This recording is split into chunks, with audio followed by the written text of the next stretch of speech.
Ambassador, nice to see you. Thank you. Ambassador, I want to first talk about North Korea. The news is that North Korea, DPRK, and South Korea are going to walk together at the Olympics under that one flag. Your thoughts about that? I think it's good that North Korea and South Korea are talking, but we shouldn't be misled by the fact that just because they've had talks about the Olympics and this is going to happen, that that's going to take away the dangerous side of North Korea. Until they actually stop the ballistic missile testing, until they actually show that they are willing to denuclearize, we have to be very careful. They've done these talks before. That's what stalled it for all these years. We have to make sure that they're about action and that action is to completely stop all the nuclear activity that they're doing. Well, apparently it's even going a little further that there's going to be a hockey team jointly between North Korea and South Korea.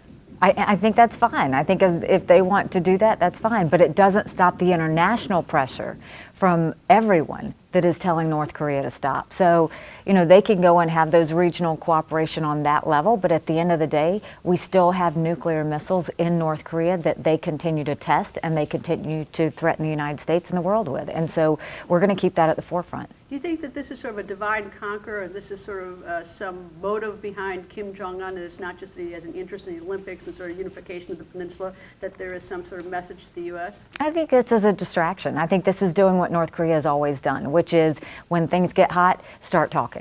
But the problem is we're not going to play the same game we've always played. We're not going to just talk and think that they've suddenly seen their ways and seen the way out. They have to tell us they're going to stop with the testing. We have to see that the testing actually stops, and then we have to know that they're going to eliminate the program. I've heard people in the current president's administration say that they are a nuclear nation. They've got a nuclear weapon. They just haven't figured out how to deliver it. So where are we on this? But we're not comfortable with them being a nuclear nation, and we never will, So because what do we we've do? seen the reckless. So what do we do? Look, just because North and South Korea are holding hands today doesn't mean that that threat has gone away. The United States and the international community is going to keep up the pressure on North Korea to totally disband. Until that time, we're going to wait and make sure there's no activity, no testing. But when that time comes, we will decide at that point. But all the cards are actually in North Korea's hands on how we respond. So if they do the right thing, we're happy to work with them. If they don't, we've got options on the table. It's interesting, I think for the first time, correct me if I'm wrong, you were actually able, or the United States, and you're the ambassador to the UN here, to get China and Russia to go with sanctions on North Korea. How did that come about?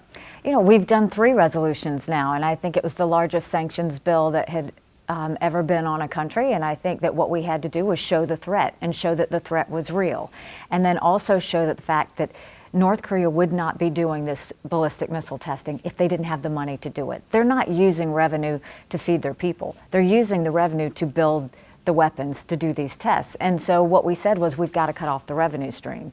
And so now you see 90% of the trade's been cut off, over a third of the oil's been cut off, multiple trade issues have stopped, investments have stopped, but it's all about making sure they don't have enough money to continue the nuclear program. So you think Kim Jong-un is just going to say, okay, we don't have any money, so we're going to stop? We don't know what he's going to do, but we can't be okay with just saying, he's never going to go there. I mean, this is a real threat to the United States, so we have to take it seriously. We have to keep the pressure on. There's no relaxing from the United States standpoint. What about the false alarm? We had the one in Hawaii just recently, and now Japan. I think it's terrifying. I mean, it's absolutely terrifying for the people on the ground that get those.